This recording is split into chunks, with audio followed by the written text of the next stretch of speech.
Welcome to Her Majesty Queen Rانيا Al Abdullah of the Hashemite Kingdom of Jordan.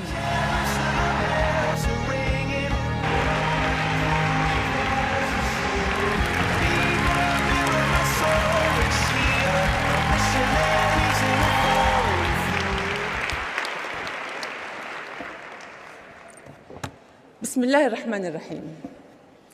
Thank you. It's great to be back. Just a bit of a disclaimer, I have a bit of a cold, so if I break into a coughing fit, please just pretend it's a dramatic pause. I just couldn't miss this beautiful gathering in this beautiful city.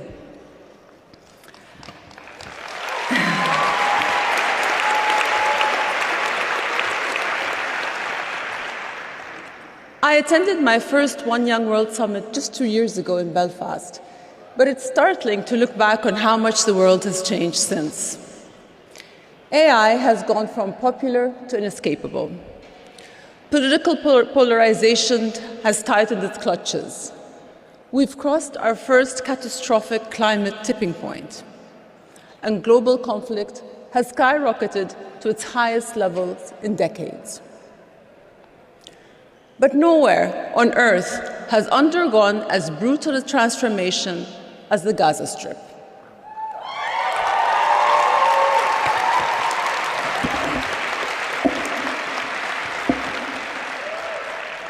The first time we spoke was in 2023, days before the war began.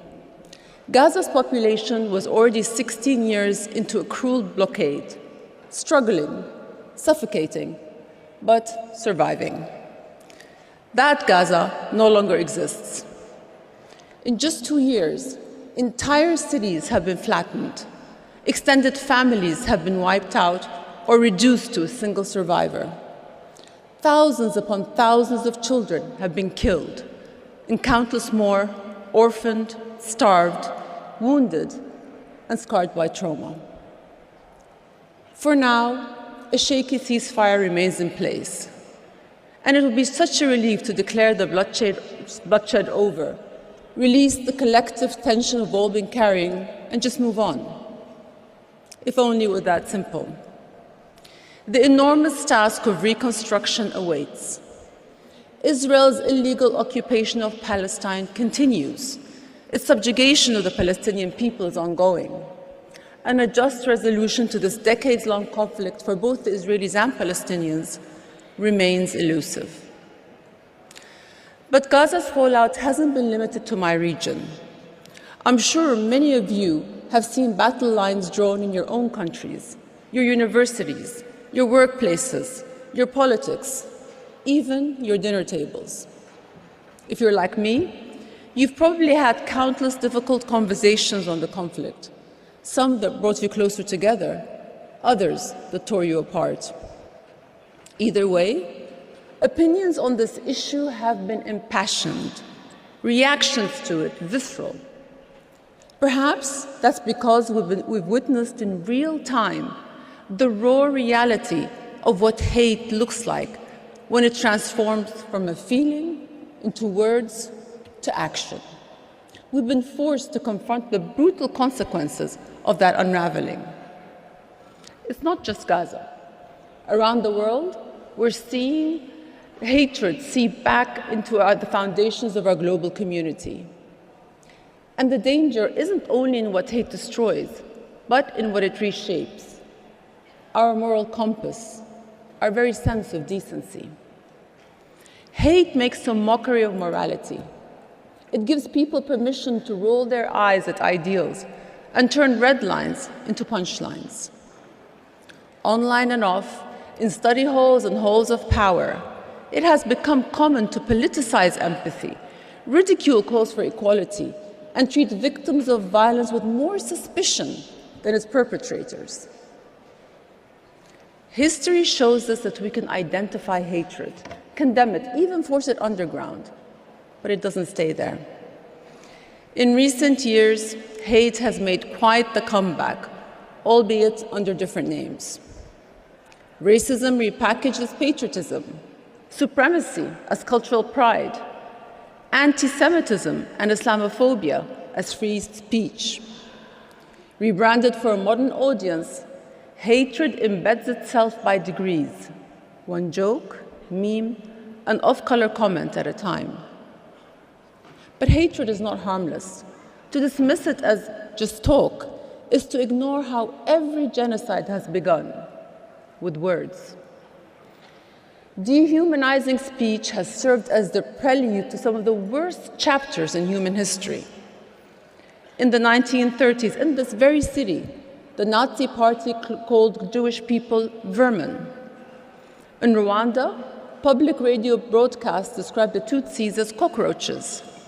In Myanmar, nationalists compared the Rohingya to stray dogs. Just talk until hateful rhetoric cleared the path for unspeakable violence. In the aftermath of the October 7th attacks, when an Israeli official announced a complete siege on Gaza, he described the population as human animals. He was operating from a time-tested playbook. Convince the public you are dealing with beasts, and violence becomes not just acceptable, but necessary. Ordinary people like you and I are portrayed as savage, so that meeting us with savagery becomes justified. I stand here in Munich, conscious of the history that radiates through this city and this country. I know these are not easy themes to speak of here, and I say this with respect for Germany's commitment to remembrance and responsibility. But this is not about weighing grief or comparing pain. It is about affirming that every human life holds equal worth.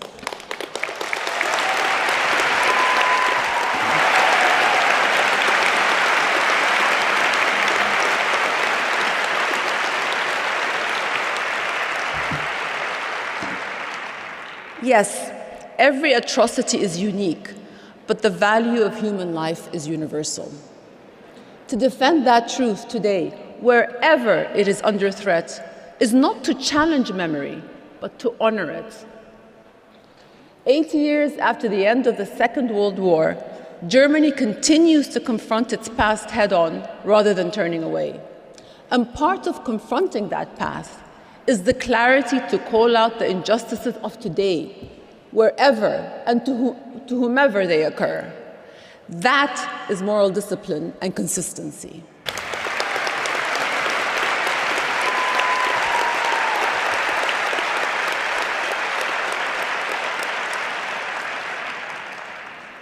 History reminds us of the cost of silence, because hate cannot make headway without the support of its silent ally and enabler, indifference.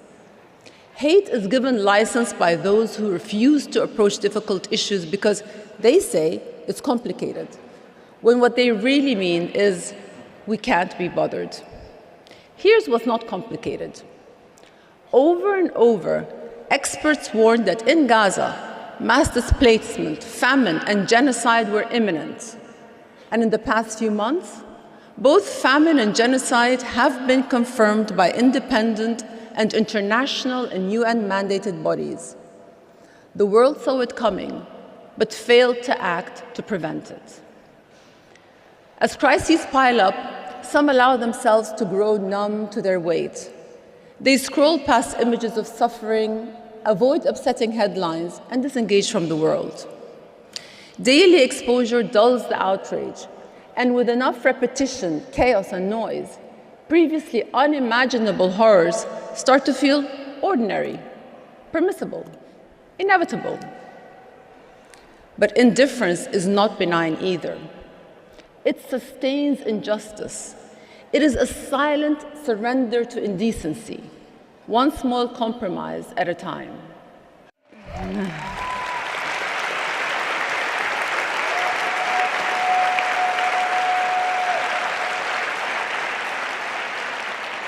Some political thinkers have argued that atrocities aren't always driven by bloodthirsty ideology. In fact, ordinary people are perfectly capable of extraordinary violence.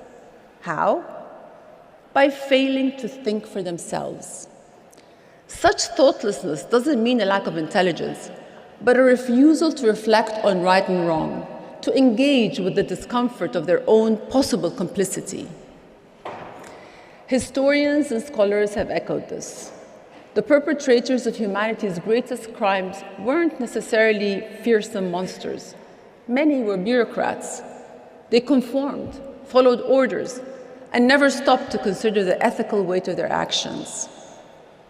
This phenomena isn't unique to the darkest moments of our history. To some extent, that same impulse to disengage, to stop thinking, is something we all struggle with. But giving in comes with real consequences. Indifference is a form of moral laziness. It is a willful shutdown of both the head and heart. It is choosing apathy over curiosity, comfort over engagement, all the while betraying oneself. And in today's tech-driven, often isolating world, indifference is exacerbated by loneliness, a condition affecting as many as 1 in 6 people worldwide. Without the moral and social anchor of community, people of all ages are turning to technology for comfort. But the more we rely on our screens, the deeper the void becomes. Last year, generative AI use was split almost equally between personal and professional needs. This year, the story has changed. The most common uses of Gen AI now include companionship, therapy, and finding purpose. Think about that for a second.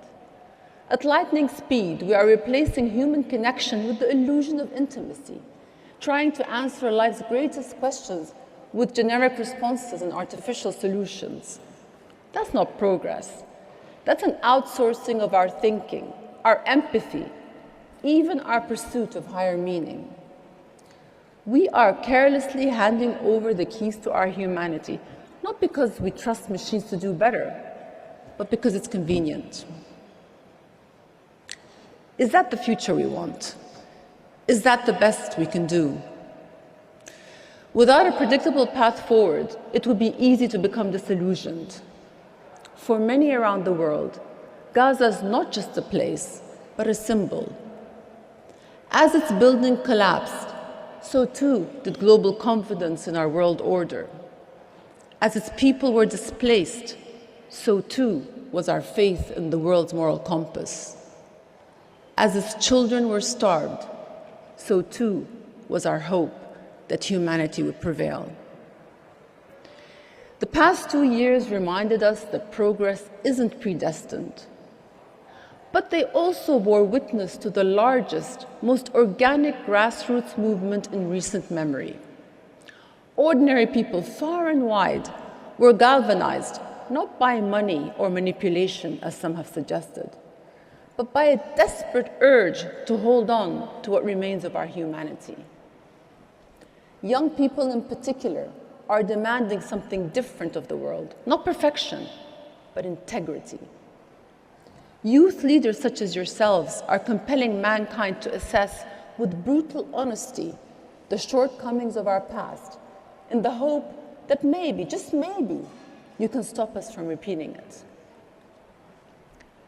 Our ambitions are often limited by our imagination. If we cannot visualize a better future, we assume it's impossible. But the thing is,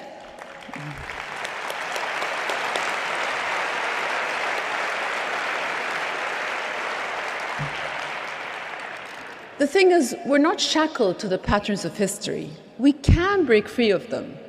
We can build something better if we dare to imagine it. Take the city. Today, Munich stands as a place of dialogue and reconciliation. Yet, it was once the birthplace of the Nazi Party, an ideology that used to export hate across borders. In that Munich, this global gathering would have been unthinkable. Yet here we are.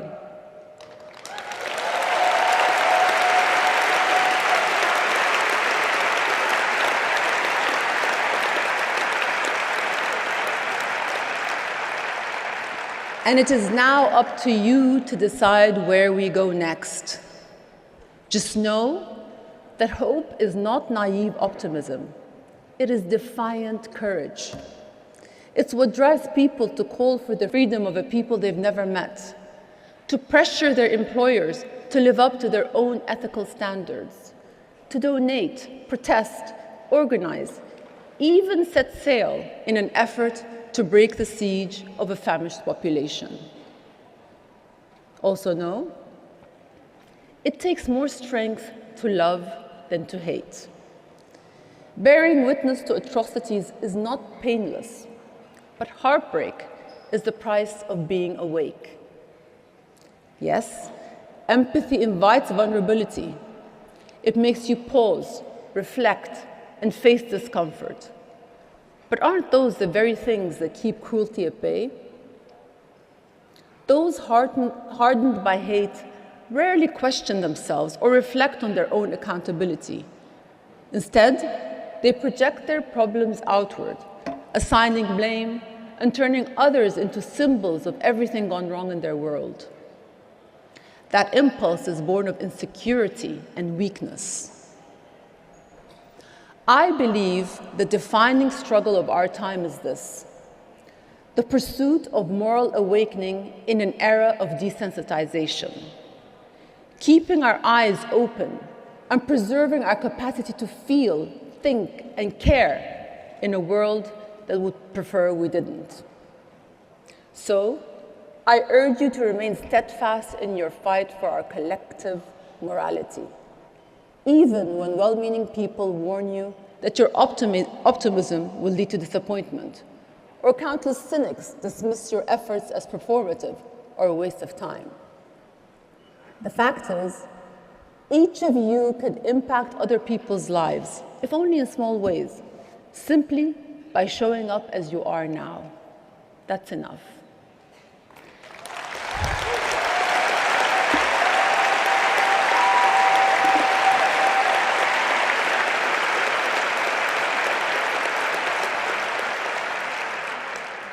Do not shy away from uncomfortable conversations, emotions, and endeavors. Lean into them, cultivate them, but most of all, sit with uneasy truths.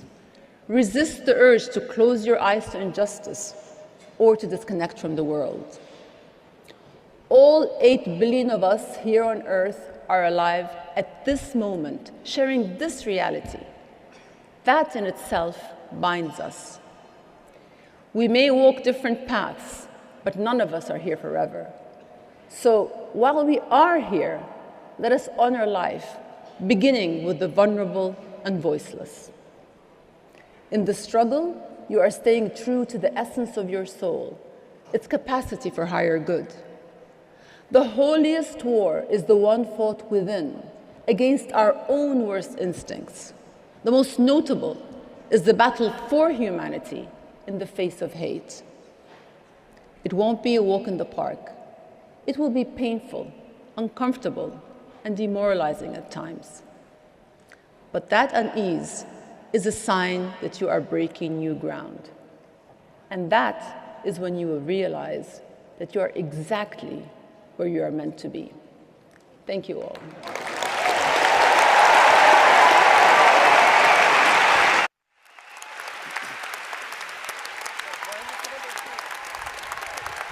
Thank you so much. Thank you so much. And you.